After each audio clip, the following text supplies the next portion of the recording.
Welcome to the HCI family of podcasts. We're your source for personal, professional, and organizational growth and development. We share our own original research, explore industry trends, and interview executives and thought leaders from across the globe. Join us for practitioner-oriented content around all things leadership, HR, talent management, organizational development, and change management. Maximize your personal and organizational potential with the HCI family of podcasts.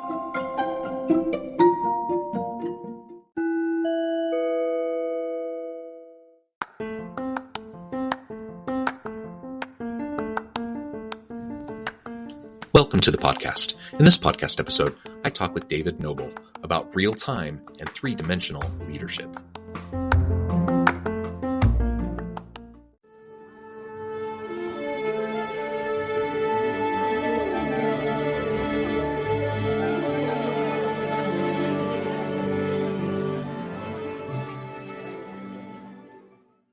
David Noble, welcome to the conversation today. Thanks, John. Good to be here. It is a pleasure to be with you. You're joining us from upstate New York. I'm south of Salt Lake City in Utah. And today we're going to be talking about real-time leadership and three-dimensional leadership. I'm super fascinated by these topics. I'm thrilled to have someone with your expertise and experience on the show with me to explore these together. As we get started, I wanted to share David's bio with everybody. David Noble is a coach and strategist who works with CEOs and their teams, investors, and star athletes. Named by Thinkers 50 last month as one of the world's top 8 coaches, he is also a senior advisor to the Institute of Coaching affiliated with Harvard Medical School and to Egan Zehnder, the global talent consultancy. Previously, David was a managing partner in strategy consulting and was a senior operating executive in financial services, including a role as CEO of the world's first digital bank. He is co-author of Real-Time Leadership, How to Find Your Winning Moves When the Stakes Are High. And I could say a whole lot more about your background, David, but I'm going to pause there. Anything else you would like to highlight by way of your background or personal context before we dive on in? Thanks, John. Just to mention that as part of my leadership philosophy and coaching philosophy, I look at things from a systems point of view. So I think I've been able to benefit from my background as an operating executive, as well as a strategist, and then more recently as a leadership advisor and theorist. Wonderful. And I think systems perspective, systems thinking, and systems analysis is critical whenever we're talking about the pressing issues that are facing teams and organizations. So I appreciate that as a kind of foundational principle and approach that you take in your work. All right, David, as we get started, perhaps we can start by just defining some things. So what do you mean by real-time leadership, and what do you mean by three-dimensional leadership? Sure. Great question. So let me leg into that. So when you think about it, today we're getting bombarded by more and more things thrown at us, both opportunities and threats than we've ever seen before. If you look at trying to measure that, Accenture took a shot at that by creating what they call their Global Disruption Index. And that's trying to assess geopolitical change, macroeconomic change, technology, consumer, and the like. And what they found was that between 2011 and 2016, the index hardly moved at all. It was high, but it hardly moved at all. Then between 2017 and 2022, the 5-year period that we've just been through, it doubled. So when you think about that, we have a lot of competition for our cognitive attention as leaders. And when you also think about the act of leadership, it happens in the now, in the present. It really doesn't happen in the past. It doesn't happen in the future. So when you combine all that with all the stuff that's being thrown at us that we need to deal with, plus leadership unfolding in the now, for me, real-time leadership is about how do you make the most of every minute as a leader, whether it's taking a split-second decision or whether you're working on some kind of goal for this fiscal quarter or this calendar year or even a lifetime. So how do you make the most of every moment? Well, I really like that. And of course, we, like you said, we're in a day and an age where the rate and pace of change is just dramatic. We've all lived it the last several years during the pandemic and coming out of the pandemic. But it's not just the pandemic. It's like all the other things layered on top of it. And it's just caused a lot of upheaval and a lot of disruption, whether it be social, political, economic, whatever, right? So having that real-time perspective, built on a foundation of systems thinking and systems perspective, I think is really, really important. Now, what do you mean by the three dimensional leadership? Sure. So when you think about how do I make the most of every minute as a leader, what I've found is that most good leaders tend to rely on the pattern recognition that they've formed over years of experience. So if they Hmm. see A and they see B, then they know that C is the right answer. And that's worked in a relatively stable environment. But when we're getting new stuff that's thrown at us, it could lead you in exactly the wrong direction to make a reflex. And even Yeah. if you do reflex in day-to-day environments, you're not getting any better as a leader. You're just repeating the same thing over and over again. So for me, the first step to leadership is how do you know how and when to overcome those reflexes? So you Mm. need to create a space so that you don't, you have a stimulus and you don't react. You have a stimulus and you respond. And then when you respond, you need to step into peak performance leadership, which is three-dimensional leadership. So an example is we all know leaders who are one-dimensional. So those are the ones who will hit every target out of the park, but they'll run over their people to get it done. We know people who are wonderful servant leaders who want the best for their people, but they actually find it hard to hold them accountable as a Hmm. result. And we all know people who are individual subject matter experts who are wonderful in their own way, but individual producers, and they find it hard to relate to other humans. So, Hmm. Hmm. three-dimensional leadership is showing up as a whole person, both in terms of first the external dimension, that's the first dimension, and that's am I absolutely crystal clear on what needs to be done in this moment? What is a win in this moment? Again, we want to make sure that we're spending our time on the things that matter most. The second dimension is who we are internally. It's what we emanate is as important as what we say and what we do as leaders. So that's like, what character strengths do I have? What do I project into this situation? And what should I be working on my growth edge? A lot of leaders need to work on their patience, for example. A lot of leaders need to work on listening, things like that. But it might be generosity, kindness, empathy, whatever it is. What is it that you need to work on in your inner dimension? And then the third dimension, once you know what you need to get done, who you want to be while you're doing it, is how can I best relate to others? And for us, or for Carol and me, my co author, it's not about how I want to relate to other people. It's about how they want and need me to relate to them so we can unlock things together. So that's three-dimensional leadership. Yeah, and I want to touch on each of those in turn. Excuse me. But perhaps let's start with that last one first. Um, Another way of saying what you just said, instead of the golden rule, we talk about the platinum rule, right? Exactly. That Yeah. we want to make sure that we're meeting people where they're at in a way that they're going to be able to hear what we have to say, where they're going to be able to receive, the feedback that we give, all of those sorts of things. And how I want it, how I want and prefer to be dealt with doesn't actually matter all that much when I'm working with those around me, because people have wide varieties of preference, styles, personality. All those things really impact how people engage with those around them. And there's no right or wrong really to it. I mean, I Absolutely. suppose there are instances where you're handling things in the wrong way, but generally speaking, we're just talking about difference. We're just talking about style difference or preference difference or whatever. And so just meeting people where they're at and becoming comfortable with getting out of your comfort zone in a way that you can engage with those around you in a way that's going to matter to them, that's going to be salient and resonate with them is really, really important. And you're right. I think a lot of leaders are kind of one trick ponies. They are really good at one of the three. But unless you can really start to cobble together a combination of at least a couple of those things, if not all three, and then surround yourself with other people who are really good at the things you might be deficient in, you're going to struggle in the long term in trying to accomplish the types of things that need to be accomplished with your team.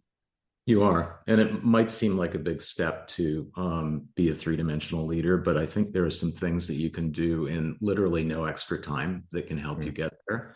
So for the first dimension, the goals that you have, you can ask yourself, is this really my goal? Is this the Yeah. most important thing I can be doing right now in this moment? Is it to get this thing approved at my next meeting, or is it to have everyone have a voice in that meeting so we can come to a better decision? Second dimension about who do you want to be in this moment is like, just ask yourself, if you're the person that's sitting in traffic, do you want to be the one leaning on the horn and giving everyone else the finger? Or do you want to be accepting what's happening and making the most of it in that moment? So just ask yourself, who do I want to be right now? And then the last one is just from your reaction or interactions with other people, how is your tone landing with them? So, are their eyes glazing over? Or are they not saying a word? You're not interacting very well there. So, understanding like what they need from you is just to ask them, how's that landing with you? How does that feel?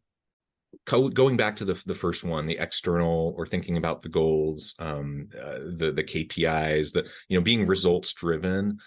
Again, I want to work with individuals who are results driven. I want to work with a leader who is results driven.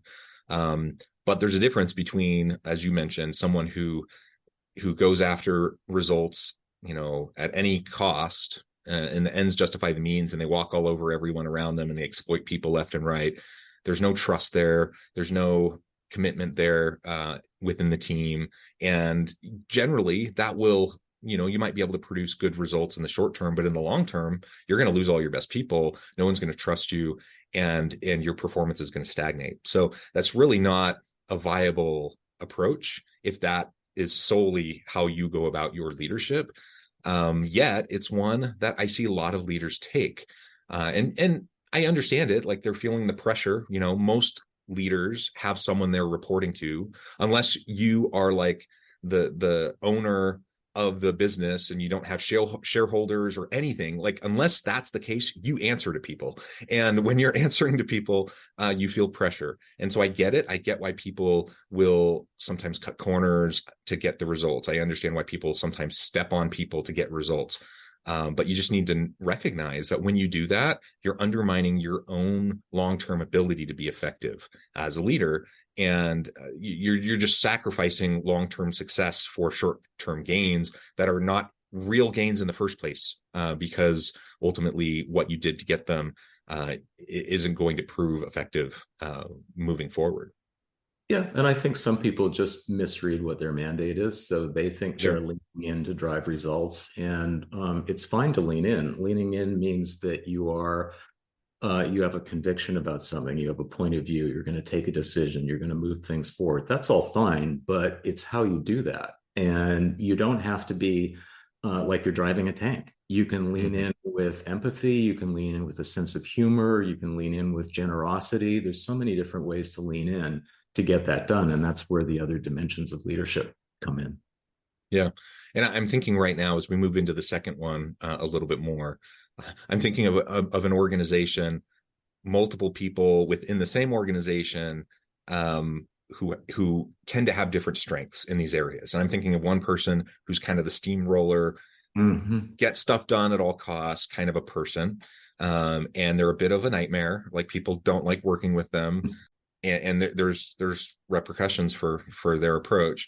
But then on the flip side, I think of another executive in this organization, and my goodness, this guy, he's the nicest guy. He's a servant leader. People love him, but man, he doesn't get anything done.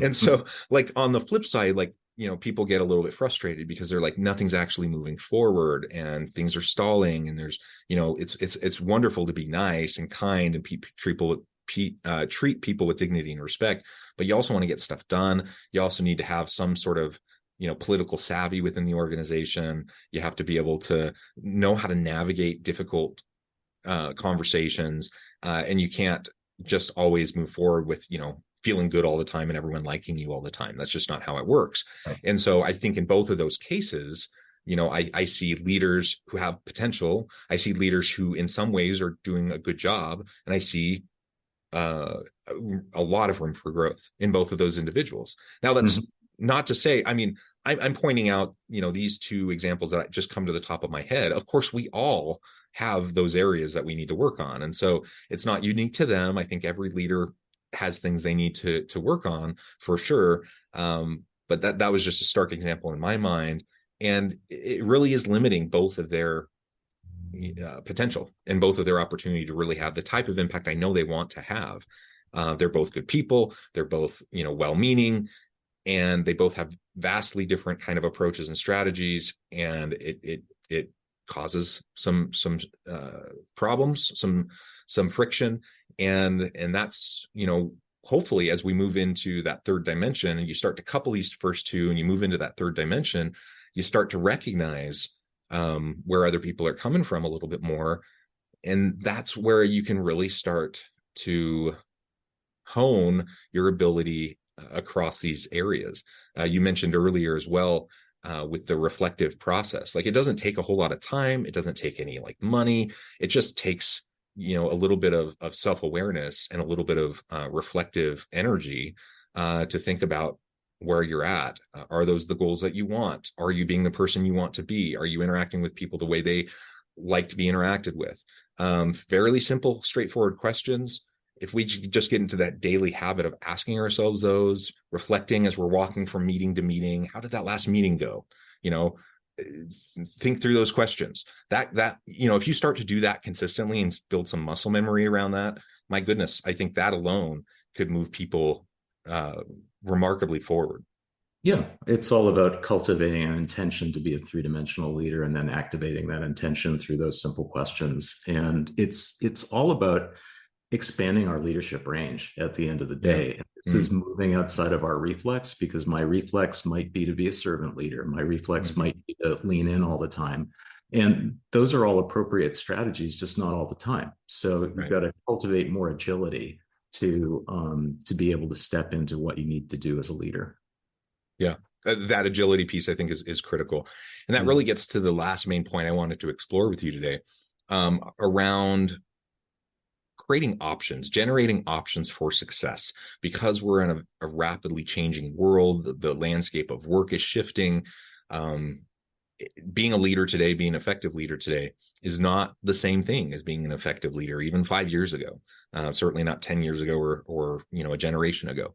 And so we need to be thinking through and really scenario planning and thinking through different options for how we can face the challenges ahead of us, fully recognizing we don't actually know what those challenges are going to be. But as we start to get into the habit of getting past the muscle memory, like you mentioned earlier, where you just kind of get into the habit of just responding a certain way because you're used to seeing X and now you're doing Y, but recognizing, hey, there's going to be a variety of approaches that I'm going to have to consider. Now let's talk about that a little bit more and unpack that. Why is it critical for leaders today to be able to generate options, and how can they go about doing that? Sure, great question. So I find that most good leaders have always identified a pathway to a win. So they've got a goal in mind and they've got a way to get there. And that's just not good enough anymore, because we've all got so many obstacles and roadblocks thrown in our way. You need more than one pathway to win. So ideally, you'd have 4 or more pathways. And this is anchored in evidence-based frameworks called hope theory. But it's the more avenues that we've got to get to our path, the more confident we are, the more likely we are to actually get there. So a couple of examples. One is just in terms of, let's say I need to get to a financial target this quarter. And my instinct, my default might be, yeah, the way I usually roll is I'm going to make a bunch of fast moves, but they're going to be really small, but together they're going to aggregate into something really meaningful, and I'll hit the target that way. Okay, that's one pathway to a win. Now let's say you don't have that option, that you have to move in a different way. So, maybe I'm going to do something that's very big, top down, and strategic. Maybe I'm going to do something that's more intuition driven than data, because I don't have all the data on hand. That's a way to create multiple options to go at that target. Where it shows up in a really interesting way is in that platinum rule for relating to other people. So Carol and I created this notion of 4 stances to relate to people. So the first one, lean in, which is what we all know about. It's like, I'm going to take a point of view, take a decision, move things ahead. Fine. The other strategy is lean back. So it's like, you know what? I don't have quite enough information right now. I need to gather more data. I need to ask more people. I need to get different opinions. It's not paralysis analysis. It could verge into that, but there are some situations where you just need that. A third option or stance is leaning with someone. That's people first. So that's where it's like, hey, I know we can do this. I've got your back. We're all in this together. We got you. And then the last stance, which is the most difficult for all leaders, is not leaning at all. It's like letting something go by you, right? Uh-huh. Or letting your intuition come to you because you know what? Maybe the world is going to take care of this, the universe will provide, or maybe your team will take care of this before you jump on it. So the thing is, we all tend to have one default strategy that we over rely on. And what you want to do is cultivate all four. And here's a quick example of it. So let's just say, I know you wouldn't do this, but let's say I'm on this podcast and I can see you roll your eyes and sneer at me. Okay. So four different options for playing that. First option is leaning in. It's like, hey, John, what was all that about? I saw that. What's going on with you? Okay.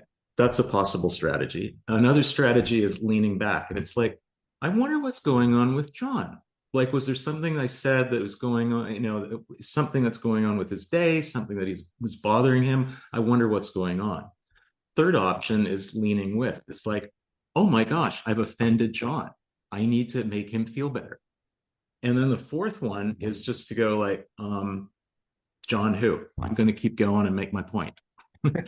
So all those strategies, right? But we typically would go to one of those strategies, depending on, and this is about creating that new muscle so that you can actually use all four stances. Because in most conversations, like I might start out with you, even in a tough conversation, by leaning with you and just going, John, I really care about you. And we're going to work through this together. And then I might ask you some questions about, what was your thinking around this? And then I might lean in and go like, this is what we got to do now. So it's like all four stances are usually operative in any kind of really meaningful, substantive conversation. We just want to get better at managing those stances. Yeah. Well, and I really like that emphasis and acknowledgement that even in a single conversation with somebody, you likely will need to be effective in using each of those stances. And so a lot of times we think, well, yeah, different context, different scenario, I might need to use a different one. The reality is a lot of times you're going to be using all of them. And certainly within a given day as a leader with a team, with different people, you're going to be needing to utilize all of those consistently, right? Yep. And likely within even the same conversation, as you mentioned. And so just learning to take a step back when we have our initial reaction of how we feel like we should respond, I think is that first step, like you mentioned earlier, so that we can just know where we're coming from and understand what's showing up for us before we start to project stuff onto other people, right? Or we start to only approach them in a particular way. That's half the battle is right there, just making sure that you're aware of what's happening within you and how your general response is. I had an instance fairly recently. It was probably a month ago or so. And I 100% had my gut reaction to a conversation where, it was kind of a mix of 1 and 4 of what you just described. And, why did I respond that way? Because I've had past experience with this person, because of other stuff going on in my life. For whatever reason, I felt, that was the appropriate way to respond in the moment. And it wasn't until I took a little bit of time to reflect on that interaction and understand, hey, that wasn't actually all that effective. Mm-hmm. What just happened there, that I realized that, yes, on the one hand, maybe I was right. Maybe the way I was responding, it fit okay, given the circumstances, given the history, etc. But I also short-circuited any opportunity to have a successful resolution by the way I responded. And maybe it wouldn't have worked anyways. Maybe if I had taken a more effective approach, maybe the outcome wouldn't have been what I wanted anyways. But it would have been an opportunity to build a little bit more rapport, a little bit more trust, and I didn't do that, right? So it was a missed opportunity. I see those types of experiences happen to me more often than I would like to admit. And I suspect we all do. I think that's just kind of the nature of the human experience. We're not perfect at how we interact with each other. Nobody's expecting perfection. And so it's just a matter of making sure that we're taking the time to reflect and try to do a little bit better the next time. Try a different approach. Be very purposeful about, okay, today I'm meeting with this person. We're having this coaching conversation. I'm going to make a point of actually trying these other approaches that I normally wouldn't defer to, and get some practice with it. It'll make all the difference in the world. Yeah, you just a great example. You can unpack these things and reflect in the rearview mirror, like you just did. Mm-hmm. You can do it in real time by just set your phone to buzz in the middle of a conversation, and when it buzzes, ask yourself, is this going the way that I would like to go? And gives you another chance to pull it out. And then looking ahead in the future, anticipate where you're going to have a high stakes conversation and figure out, like, who do you want to be in that conversation. Yeah. Yeah. Well, David, this has just been a great conversation. I know at the time I need to let you go here in just a minute, but before we wrap things up for today, I wanted to give you a chance to share with the audience how they can connect with you, find out more about your work, where they can find your book, and then give us the final word on the topic for today. Okay, great. Thank you. So you can learn more about me at www.davidnoble.org. You can also just type into your favorite search engine, real-time leadership, and you'll find a way to buy the book. And I would just invite you to scan the book, take a look at what really speaks to you. And there are some things that could be game changers that really require no extra time. And then there's some things that really require you to do a deeper dive, and the book will equip you to do that. So I just encourage you to take a look. And thank you. Wonderful. David, thank you so much. It's been a pleasure. I encourage the audience to reach out, get connected, find out more about what David can do for you. Check out the book. And as always, I hope everyone can stay healthy and safe, that you can find meaning and purpose at work each and every day. And I hope you all have a great week.